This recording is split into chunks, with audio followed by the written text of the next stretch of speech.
Hi guys, Megan from imamom2.wordpress.com. So I went to a mom's group this morning, and this group actually gets together every 2 weeks and has a different speaker almost every time. And this morning's topic was about menu planning. When I was married and when the kids were much younger, I was adamant about menu planning. I sat down every Saturday morning with the flyers for the week, saw what was on sale, determined what I was going to cook for the week, and basically spent the weekend either with the slow cooker on or kind of cooking what I could for the entire week. And then I'd have laid out on the calendar what we were actually going to be eating every night for dinner. I didn't really menu plan for breakfast or lunch. I was working outside the home at that time and basically just made lunches for myself, my then husband, and the kids to have at daycare, and also it's at work for both he and I. And so I didn't really menu plan that other than making sure that, we had the right stuff for what we always had for breakfast and lunch. And dinners I would make on the weekends for the entire week and freeze it and then just bring it out to thaw the night before. And it sounds very complicated, but it wasn't. It actually made it so that I could actually have some sanity, that I could spend time with the kids after school or after work every day. And still have a really hearty meal for my then husband and I to have after the kids went to bed, because he worked, he commuted to work, so we actually ate later than the kids did.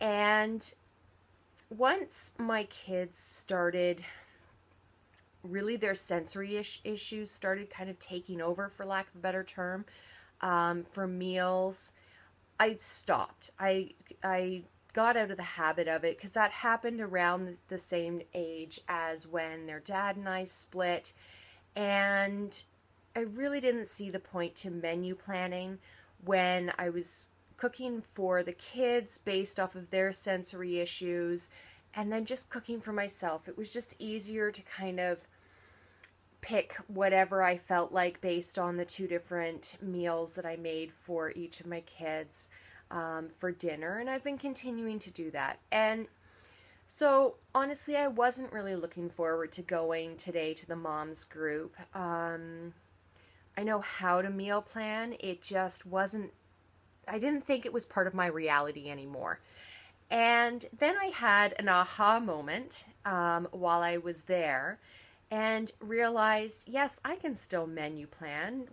That's crazy thought. Basically, I just have to meal plan for the kids and their sensory issues, and for myself. And there's no reason why I can't still, in my great big huge slow cooker that I have, why I can't go and make one meal for myself for the week, and whatever I don't eat for the first few days of the week, I can always just thaw it or freeze it and then thaw it again for the following week. And it was just this massive aha moment. So the person that was the speaker today, she handed out a very, very basic spreadsheet, for lack of a better term, just where it lists out the days of the week and the meals per day with the snacks included, and it's just a very, very simple template. So I've gone and kind of taken that as the base and have added space for my kids' meals. So I'm going to share that below in a blog post that I'm going to write about this as well.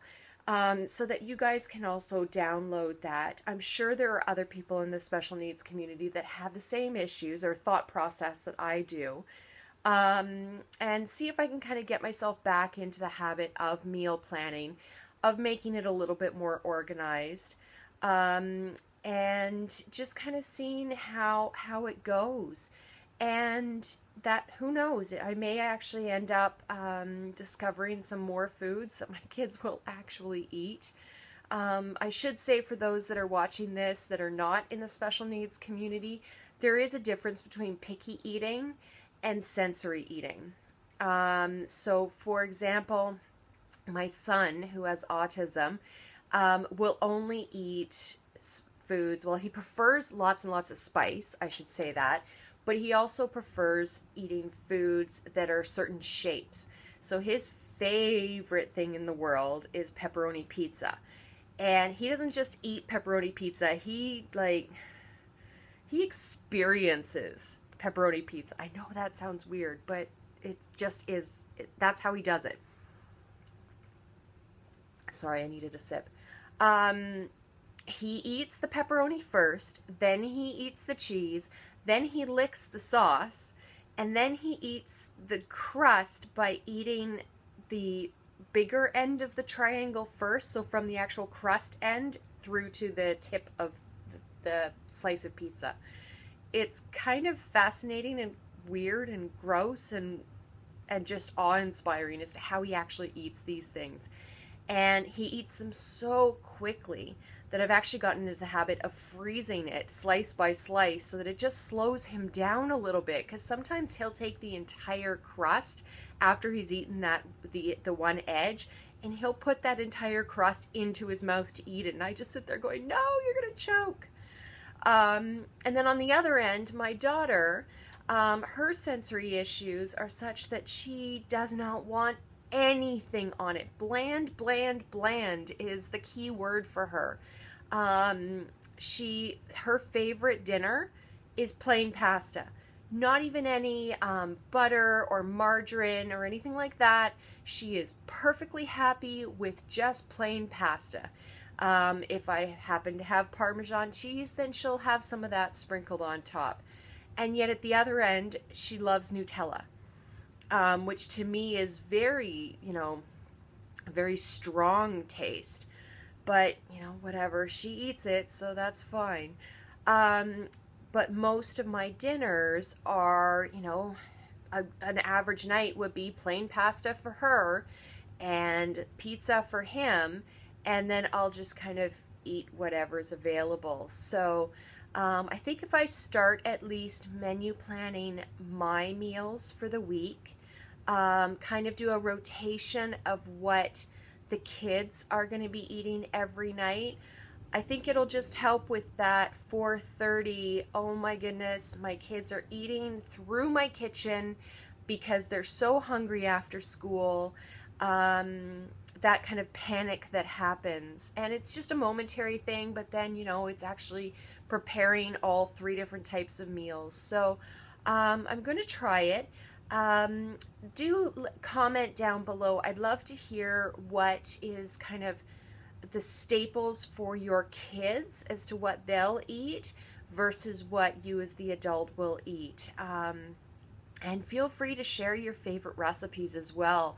I'd love to get back into the habit again of cooking for myself properly, because my slow cooker used to be my best friend almost. It was actually a wedding gift, and one of my friends gave it to us when we got married, and I just love it. But I miss, having that prepared and in the morning throwing it into the slow cooker and coming home at the end of the day, and just the smells that are in the house when the slow cooker's been cooking all day long. So comment down below with your suggestions of recipes or websites that you use, or what are kind of staples of foods that your kids, whether they're special needs or not, will eat.